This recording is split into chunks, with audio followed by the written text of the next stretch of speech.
Ano nga ba ang nagagawa ng pananampalataya?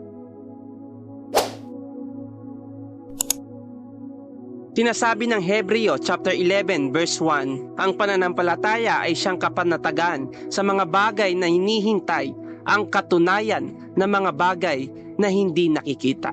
Ipinapakita ng talata ang meaning ng pananampalataya.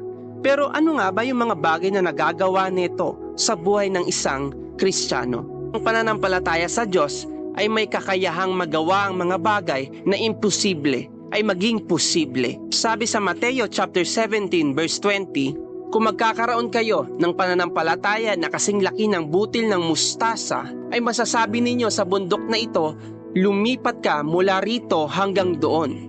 At ito'y lilipat.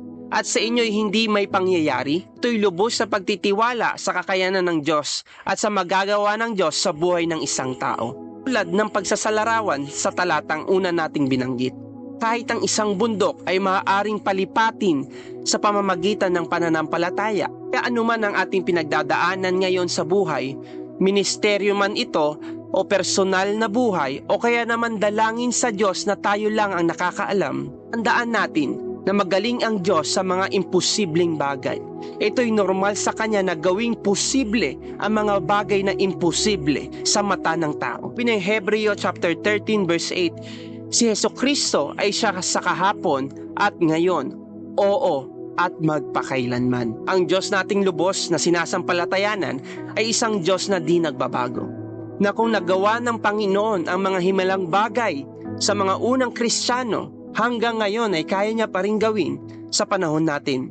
Na kung siya'y bumuhay ng patay, pagaling ng may sakit, binigyan ng paningin ng isang bulag, pala ang isang mahirap, pinalakad ang isang paralitiko, nago ang buhay ng isang makasalanan. Ito'y kaya pa rin ng Panginoon hanggang sa kasalukuyan. Marami lang ang pagkakataon sa buhay ng isang Kristiyano na kahit nananampalataya ay di pa rin nangyayari ang kanyang mga sinasampalatayanan sa buhay. May hadlang sa ating mga naisin sa buhay, may hadlang sa pananampalataya natin.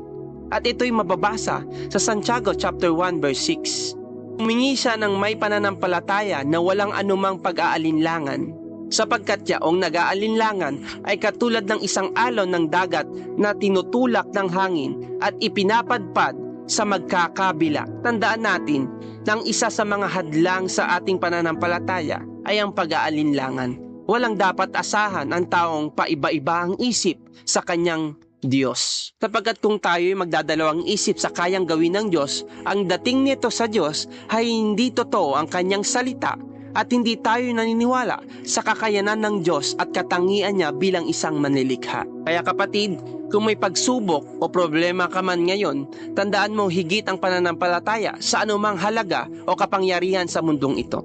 Tandaan mo na di bumibigo ang Diyos sa lahat ng sasampalataya sa Kanya ng lubos. At ito ang sagot sa tanong na,